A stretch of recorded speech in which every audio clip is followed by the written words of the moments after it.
recent incidents where women were inappropriately groped. Get ready to get out your blue and orange and show your school spirit. Cal State Fullerton is in the midst of homecoming week. We'll have a full report on activities including the big game this Saturday. On today's edition of OC News, we're going to talk about 2 suspects who were arrested yesterday with stolen property. We'll also cover this week's rally events leading up to our homecoming game versus UC Riverside. OC News starts right now.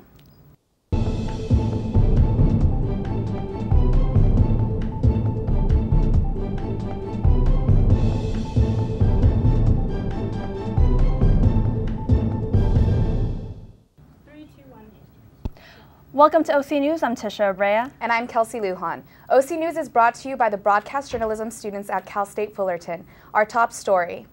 Cal State Fullerton police are hoping to reunite stolen property with students who may have lost it.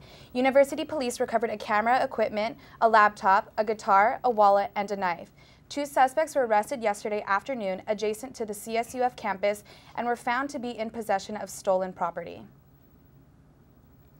If you think this may be your property, Cal State Fullerton Police is requesting that you contact their investigations department at 657-278-2902 or 657-278-2903. Cal State Fullerton is standing behind a bulletin sent by University Police after 2 women were sexually assaulted near campus. University activists and organizations held a rally this afternoon against rape culture and the victim-blaming language in the bulletin. It's homecoming week and our own Lala Soom is live on campus with the details. What's going on out there, Lala? Hey Science, it's Wednesday and we're in the middle of our homecoming week. If you missed Monday's chalk walk, Taco Tuesday, and today's scavenger hunt, don't worry because tomorrow we'll be having our pep rally featuring President Garcia at 11:45 a.m. at our Becker Amphitheater. And on Friday, we'll be having our Orange Madness pep rally in the Titan Gym from 6 to 9 p.m. Ty Dolla $ign will be performing and we'll also be having a battle of the DJs. Winning DJ gets to play at our spring concert. And last but not least, Saturday, the big day we've all been waiting for, our men's basketball team will be playing UC Riverside at 6 p.m. in the Titan Gym. Pre-game festivities will be at the Tuffy Lawn at 3 p.m. with a beer garden for our 21-plus guests and food from Hollywood's legendary Pinks. If you're interested in attending, be sure to register online at our school website. And don't forget, tip-off starts at 6 p.m. Hope to see you there. Thanks for tuning in. I'm Lala Soom. Back to you guys in the studio. The big event for homecoming is the basketball game Saturday night. Our sports fantastic Christina Hillier is here with a preview. Cal State Fullerton homecoming week is upon us, and the Titans will host UC Riverside Saturday before the big game. They will take on Cal State Northridge tomorrow night. The Titans conclude the first half of the Big West Conference with these 2 home games. The games are critical for Fullerton as the Titans are in the midst of a 6-game losing streak and the worst conference start since the 2001-2002 season. So get out and cheer for your Titans as they work to right the ship. And now on to health news. What does Cal State Fullerton say when it comes to protecting yourself from the measles? Lauren Groves will fill you in on the latest recommendations. Hello everyone, I'm Lauren Gross and welcome to OC Health where we talk about the latest breaking health news. Let me start off by wishing you a very happy February, and while most of us think about heart-shaped boxes of chocolate and Valentine's during this month of love, let me remind you that it's also American Heart Month. Let's look at some tips to help you and your loved ones have a heart-healthy month and year. Following the Mayo Clinic's Eat 5, Move 10, and Sleep 8 formula can lead to a significantly healthier heart. Eat 5 servings of fruits and vegetables per day. Limit unhealthy fats and cholesterol. Choose low-fat protein sources such as skim milk, fish, and legumes. And no need to throw out that box of chocolates from your sweetheart. As long as it's dark chocolate, it can be a heart-healthy treat. Next, Move 10. 10 minutes per day, that is. Take a 10-minute break to take a brisk walk or use time you would normally spend waiting, moving. Finally, Sleep 8. Studies have shown that sleep deprivation can increase your risk of heart attack. So make sure to catch those Z's and remember this easy Eat 5, Move 10, and Sleep 8 trifecta. According to the American Heart Association, cardiovascular disease is the leading cause of death in Americans, but oftentimes very preventable. To raise awareness, the Heart Association has an annual Go Red for Women Day that happens to be this Friday, February 6th. So guys and gals, be sure to sport your red on Friday and spread the word about the dangers of heart disease. Well, moving on to vaccinate or to not vaccinate. That has been a controversial health topic for the past several years. And now, in light of the recent measles outbreak in Southern California, where 92 current cases have been confirmed, Cal State Fullerton is warning students and staff to be aware of the symptoms. And yes, to vaccinate. In an email sent out last Friday, Cal State Fullerton health officials informed students that while there have been no reported cases of the measles on campus, you should still keep an eye out for signs of the infectious disease. Indications of infection include fever and cold-like symptoms, followed by a rash that begins near the ears and hairline. The rash then spreads to the remainder of the body. If you have these symptoms, you should stay home as to not spread the virus, and, quote, if you have not been vaccinated or aren't sure, please contact the SHCC or your own medical provider right away to schedule an appointment for your MMR vaccine, end quote. The Student Health and Counseling Center is open Monday through Friday from 8 a.m. to 5 p.m. If you are a Cal State Fullerton student and have questions regarding measles or on-campus health, you can contact the Student Health Center at 657-278-2800. Now on to some lighter health news and my current health obsession, turmeric. Yes, the spice that is mainly found in curries and that might be sitting in the back of your cupboard unused boasts numerous health benefits. A simple Pinterest search of the keyword turmeric yields pages and pages of results. Scroll through them and you'll find recipes for turmeric teas and other elixirs that may help ease various inflammatory issues, turmeric mouthwashes that research suggests combats gingivitis, and even DIY turmeric face masks that are said to brighten, smooth, and clear up skin. As with any new health regimen, you should consult your doctor or dermatologist to see if any of these turmeric uses are safe and beneficial for you. Also, note that turmeric is highly pigmented, so don't use too much in a face mask, as it can temporarily dye your skin yellow. I've actually tried a turmeric and honey face mask myself, and when I did, my skin was super smooth after, so I definitely think that's something that I would try again, maybe along with a cup of turmeric tea next time. Well, everyone, that's all for today's OC Health News. Again, I'm Lauren Gross, and thank you for joining us. Have a healthy weekend. On to national news. Did a student really get left behind on a school field trip? Here is Tatiana Garcia with all the details. Thanks, guys. When a 5th grade class in Oregon went on a field trip, one of the students says he got left behind, and the boy's mother wants the charter school held accountable. 11-year-old Dominic Blaze was quoted in saying, "And so I went to the bathroom, and when I came out, nobody was there, and so I had to figure out which way to go. There wasn't a teacher or student in sight, so Dominic knocked on a man's door, asking for directions, but panic was setting in." Dominic's mother, Amy, is mad, and she says the staff would not let Dominic call her until after school, and when his teacher emailed her, she claimed Dominic's story was made up. In a statement, the principal says the student did walk back from this park alone and, quote, "We are revisiting our procedures and systems for the walking field trips and have put a hold on future outings by our students until a new plan is created." Dominic's mother is relieved to hear that, but she says it is too late for her son, Dominic. She says her son will no longer be attending that charter school. Hopefully, poor Dominic will not run into those problems at his new school. On to the topic of political elections, Wisconsin Governor Scott Walker has expanded the staff of his new Political Action Committee, aimed at exploring the possibility of a presidential run in 2016. Walker has hired a communications director, a senior advisor, and a couple of people to oversee polling. All have extensive experience in Republican politics. In recent weeks, Walker has been trying to set himself apart from the pack of GOP contenders vying for the nomination in 2016. Apart from others, a McDonald's in San Antonio is doing something a little different with their Pay with Loving campaign, and their customers are loving it. And that makes sense because it involves free food. The fast food giant unveiled their Pay with Loving campaign during their Super Bowl ad. The promotion offers random customers a chance to pay for their food with a random act of, quote, lovin'. That could be anything from a selfie to a compliment to a little dance. In San Antonio, the customers and staff alike seem to be enjoying the promotion that runs through Valentine's Day. We had a gorgeous day today here in Orange County, warm and sunny, but that wasn't the case for most of the rest of the country, which is covered in snow. Here's Alex Burgos with the weather. So the weather's currently at 70 degrees. It's a really nice temperature, but tonight it's going to be a little cool at 57, and we have low winds at 4 miles per hour with humidity at 57%. The sun rose at 6:47 a.m. this morning and will set at 5:26 this evening. And the 5-day forecast is it's pretty warm the whole week. It's starting in the 70s, going to the cool 70s. It's 74 on Wednesday with a low of 52, high of 81 on Thursday with a low of 53, a high of 78 with a low of 53 on Friday, and a high of 71 with a low of 59 on Saturday, and Sunday will be warmer than the rest of the week with 77. And now national forecast. The forecast for Los Angeles is at 71 degrees, Washington, D.C. is 57, and Chicago is a chilling 17. And Miami is looking pretty warm at 74, but everybody's tanning down there. And the rest of the country is pretty cool, and I know that the East Coast is experiencing a lot of snow right now. Back to you. Hollywood is throwing it back to the 90s this week. Let's check in with Jasmine Kianfard for this week's Hollywood Buzz. Hey Tisha, hey Kelsey. Yeah, it looks like a replay of the 90s this week in Hollywood.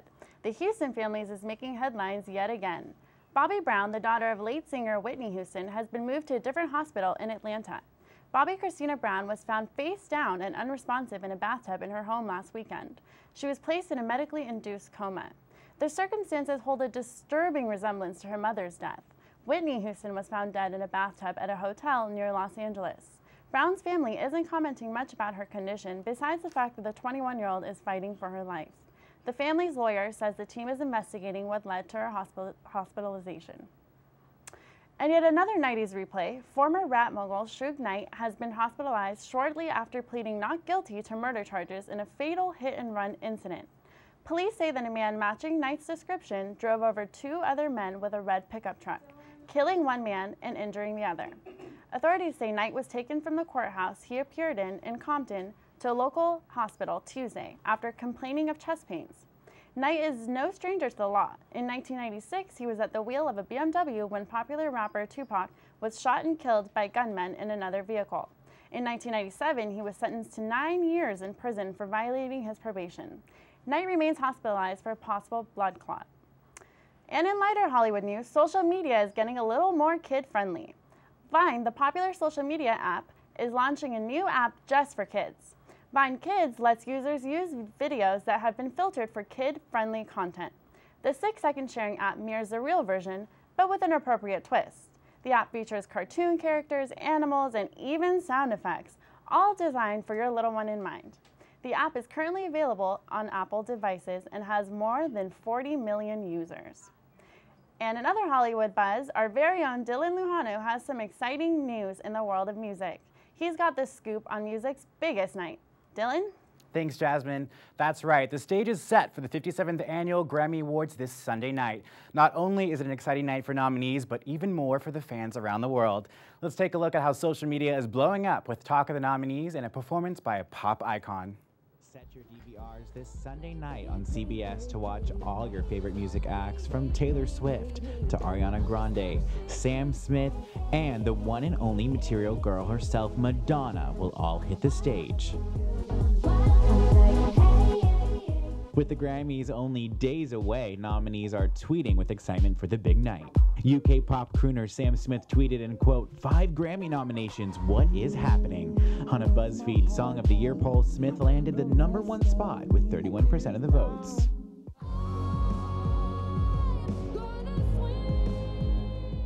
Singer-songwriter Sia is also set to perform, tweeting in, quote, I don't know what to say, so thank you. Sia loves dogs. #Grammys. We think PETA will be very happy to hear that. The viral video Chandelier starring tiny dancer Maddie Ziegler earned the #1 spot on a BuzzFeed poll with 62% of the votes for Best Music Video.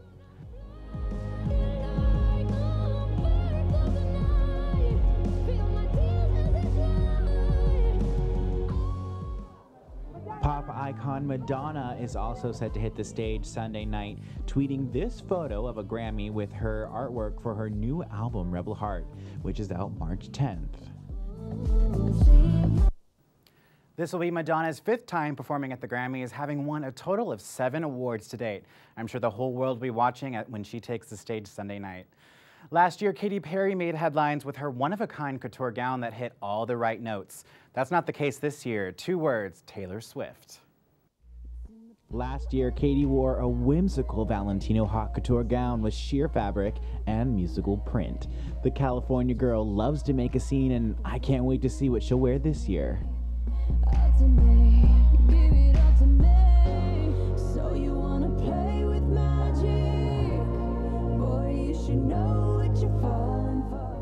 Katy is nominated for 2 awards, Best Pop Duo for Dark Horse and Best Pop Vocal Album. Prism has sold over 1.5 million copies in the US alone. Katy is no stranger to being in the headlines, especially with fellow nominee Taylor Swift. Rumors are circulating that Katy plans to confront Taylor at the award show Sunday night. The feud started when Swift mentioned Perry in a Rolling Stone interview, saying, and quote, "They are straight up enemies." Katy responded with a tweet saying, "Watch out for Regina George in sheep's clothing. Guess you'll have to tune in Sunday at 8 p.m. to see what happens." But for now, can't they just shake it off? Hey, baby, I'm just gonna shake, shake, shake, shake, shake, shake it off, shake it off. Everyone loves a good cat fight, but can't we all just get along? A new slate of stars have been added to the Grammy bill today, with Chris Martin of Coldplay and his special Mary J. Blige and Sam Smith duet. They'll be joining a long list of performers with everyone from Tony Bennett to Lady Gaga, Paul McCartney, Rihanna, Kanye West, Pharrell Williams, and the list goes on. Beyonce's Sam Smith and Pharrell are this year's top nominees with 6 nods each. LL Cool J will be hosting the show, airing live on CBS at 8 p.m. For more news about music's biggest night, go to Grammy.com for everything you need to know about the show. And make sure to tune in next week for my Grammy recap. Back to you guys. And when we come back, find out what's going on in the world of sports, along with the yearly fundraiser that benefits the Cal State Fullerton women's golf team. And a school gets an unexpected visitor. Find out this and more when we return.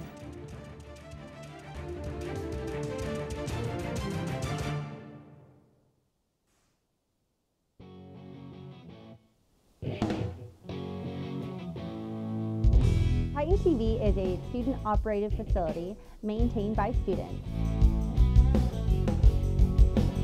It's on the Cal State Fullerton campus, and it's a great opportunity for Cal State Fullerton students to get hands-on experience directly in a studio environment. Working with Titan TV puts me in this professional environment. Everyone here is really fun to work with, and everyone just gets along so well. I'm having a great time. From the Patriot Parade to the Ducks' big game, Christina Hilliard has the latest in sports. Thank you, Tisha. The New England Patriots celebrated their Super Bowl victory today with the traditional parade through the city. The Patriots' original parade date was Monday, but was pushed back due to the weather. Nonetheless, they bust through Boston this morning, further declaring their win. Fans got to watch MVP Tom Brady on the bus playing with his son, and the Patriots owner waved and thanked all the fans for their fantastic support. In other sports news, former New England Patriots tight end Aaron Hernandez, who was indicted for the murder of semi-pro football player Odin Lloyd in 2013, had a juror dismissed from his case because she showed him more favor than she initially cared to let on. The court is dismissing juror number 96 in the best interest of justice. After a lengthy hearing. On a lighter note, the Anaheim Ducks took on the Carolina Hurricanes last night in a wild and rowdy game. They went into overtime after a tough week for the Ducks. Zetlaf finds an opening and shoots in the score-winning goal 45 seconds into overtime. Needless to say, the crowd went crazy. And coming up in Titan sports, women's basketball plays against UC Riverside tomorrow at 7 p.m. at UCR. Women's softball begins their season with a game Friday against Purdue, and women's golf starts their season this week on Monday the 9th. That's all for sports. Back to you in the newsroom. The Cal State Fullerton's men and women's golf team recently hosted their annual fundraiser golf tournament. Tisha had the chance to meet up with fundraiser goers this past Monday. The CSUF golf program hosted their 4th annual Felino Invitational Fundraiser Golf Tournament last Monday at the Black Gold Golf Club located in Yorba Linda. This year, they had roughly 100 participants.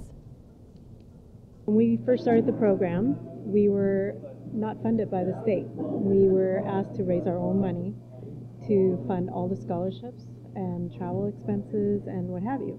So we needed to raise a lot of money really fast. And with Mr. Felino behind us, he said, I have a lot of friends in this town, and if we put together a golf tournament, I think we could raise a lot of money. The fundraiser was named after Paul Felino for his generous contribution to the golf program, as well as being the first individual to help create this event. This event's so much fun. I actually got to play with Mr. Felino himself, and it's just awesome to see all these successful individuals come together for a program that started from scratch, yet has accomplished so much in 6 years of reinstatement. The participants consisted of several business leaders from Orange County who had the opportunity to enjoy one round of golf, a new wedge as a giveaway, a live auction, and a banquet dinner. Each year, the fundraiser has earned $175,000 to $200,000, which is geared towards scholarships for the individuals on the golf team. The men's team's next event will be at Industry Hills on February 16th and 17th, and the women's team will be competing in their first event of the spring at Seal Beach on February 9th to 10th. If you see any of the Titan golfers on campus, be sure to wish them good luck. And we end tonight with the cute, the bizarre, and the I just can't believe it. CNN's Jeremy Roth has today's Take a Look at This. A black bear caught on cam sauntering through a Florida high school. Luckily, he showed up early Monday morning before students arrived. Only one employee was inside the school. The bear was apparently there for the garbage, not for the education. We're full and have a waiting list for admission, and we don't know if the bear is trying to get around that or not. We all know the saying, every dog has its day. Thanks to the Coast Guard, this northern Michigan dog will live to see another one. On Tuesday, a group of officers worked to save a yellow lab from freezing Lake Michigan. 2 even jumped into the water. They put a line on me, and from there I just asked if I jump in here, are you going to be able to bring me back? And they said yes, so I'm like, roger that, I'm jumping in. The dog was later reunited with his owner. And take a look at this 1 in a million golf shot. Pro golfer Jason Day was challenged to hit a piece of foam while shooting an Adidas commercial. He did one better by hitting the drone that was carrying it. Now that's accuracy. For Take a Look at This, I'm Jeremy Roth. For us here at OC News. Have a fantastic evening. I look forward to seeing you at the homecoming game on Saturday. See you then.